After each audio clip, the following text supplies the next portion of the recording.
That's not so bad.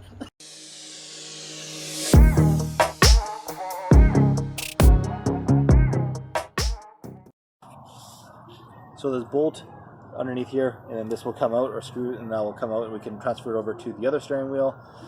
And as you can see, we're missing that one small plug, and this one is also not a tilt steering wheel. That's pretty much the only difference that we can tell between these two. And so when we go back over to here, as you can see, it's pretty much very similar, just this is separate, and then we have a tilt function here. I guess that'll be kind of neat, make it easier to get into this thing when we're trying to climb up into it.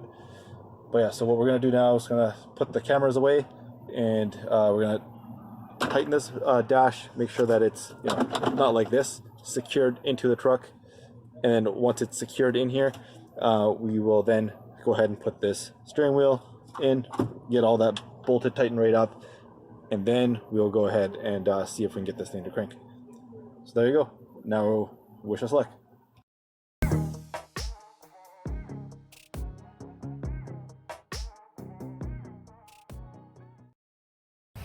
Okay, so we've got the steering wheel in, and we figured out one of the problems here. So you can see there is the steering shaft, and there is the steering component, part of the shaft off the steering column, and these are not going to connect because they're not the right length. So what happened is, this person, the incompetent husband, when he took the steering wheel out of whatever vehicle he took it out of, it was actually supposed to have this lower shaft connected to it. This is in case you get in an accident, so it can compress, it can move up and down. There's some flexibility built into it. He was supposed to undo that bolt and take this whole section off, but instead he just undid all these bolts and just yanked the steering wheel off and went about his business. So now we need to basically source all of the steering shafts that go from here back all the way to the gearbox. So that's why the steering swap wasn't finished properly. And voila, we have now sorted the tilt wheel issue that was on this truck. So what the original owner was missing, as I mentioned, that right here, the shaft that they had on this side, the sort of, I think it's called an intermediate shaft, there's actually not let's put up the picture of it after I'm done talking here, of what this looks like in the assembly manual. It actually doesn't have a name. That's probably one of the reasons why this person had a difficult time finding it.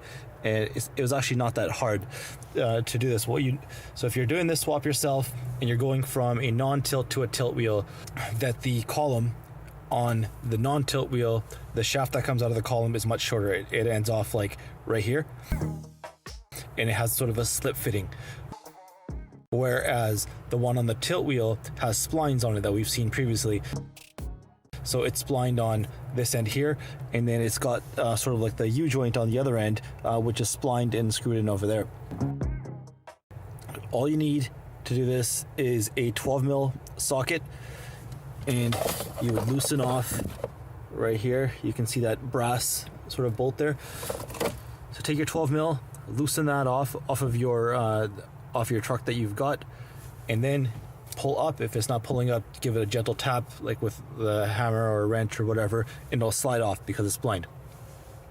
And once you've removed it, then you can go ahead and put in your new one. This one is off of a tilt unit. So what I did is, there's a guy locally that was wrecking one. I just went over there, and it took like 30 seconds. You can grab the impact gun, bam, bam, loosen the nut from here as well, which is, you can see that this is on here.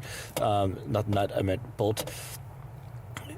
And to put it on, it was just apply a little bit of lube, slide it onto the long side, onto the side that goes into the gearbox.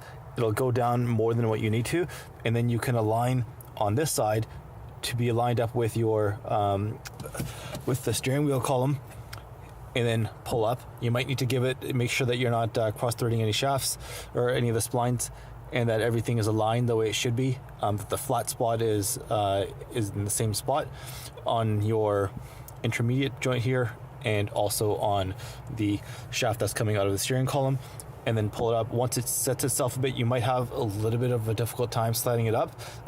You can give it a gentle tap with like a ball peen hammer or like a wrench, just to help pull its way up. And you're gonna get it. There's an initial that you've seen, that there's an initial threaded component, then there's a sort of groove, and then a second threaded component. So you want to get it past the groove into the second grooved area, because the bolt that you're putting through here, that goes in between, that goes in the groove, and it keeps the this intermediate piece from sliding off of your steering shafts. So that's all there is to it. Unfortunately for this individual, they were missing this piece, and there's not really anyone to tell them what you need for this. Online, if you read, people will say that you need like the full shaft, everything coming from the gearbox out. No, that's not true. You don't need that. This shaft is the same, whether you got tilt or non-tilt. The only difference is how you connect from the shaft that goes, the lower shaft that goes into the gearbox, and with the upper shaft that goes into your steering wheel. So really, this one with the U-joint should go with your steering column that is tilt. And then if you've got a non-tilt, you'll have like that big sleeve that we had, that had like what's it called, like a yoke that went slid onto the other one, and then that one bolts on the gearbox side only, and no bolts onto the column side. And that was the person's mistake that took it out, and I think that's probably why they never ended up getting this thing back together. But that worked out for us, because now we've got this wonderful truck. We've got the steering in. It's all bolted up. It's working. And it's not fully bolted up because we got to tighten all of these up still. But another key thing to remember, if you take this out and you're trying to stick this back in, is right there. You see there's like a bit of a gap up there. Toyota's built like a lip. So if you can't get your steering wheel lined up, make sure what you have to do is you basically slide this into that. There's like a groove, or I guess a groove is the best way to describe it, and that part of the steering column will slide into it, and it's there to rest, so that when you undo all these bolts, that the steering column doesn't fall on your hands or your head. So once you've slid that in, then you basically take the whole steering column, push up like this, and then once you've pushed up, you can go ahead and thread at least one in to hold it for you, and then you can go ahead and put the rest of the bolts in. That's all there is to it, to doing this the swap. So if you're getting parts to do your tilt swap, just make sure that you get this intermediate piece here. Some people call it intermediate shaft. I wouldn't really call that a shaft. It's more of like a U-joint coupler, but that's all you need. So if you're doing this project, just make sure you've got the right connectors, and if not, you know where you can go get one. Just go grab it from a parts truck, in Toyota, 4Runner, doesn't matter. You can get one from either. I grabbed this out of a 93 4Runner. It works just the same. They're all the same.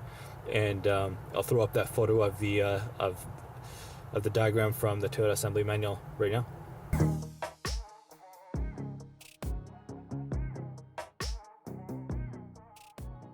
For tuning in, everyone. We'll catch you all next time.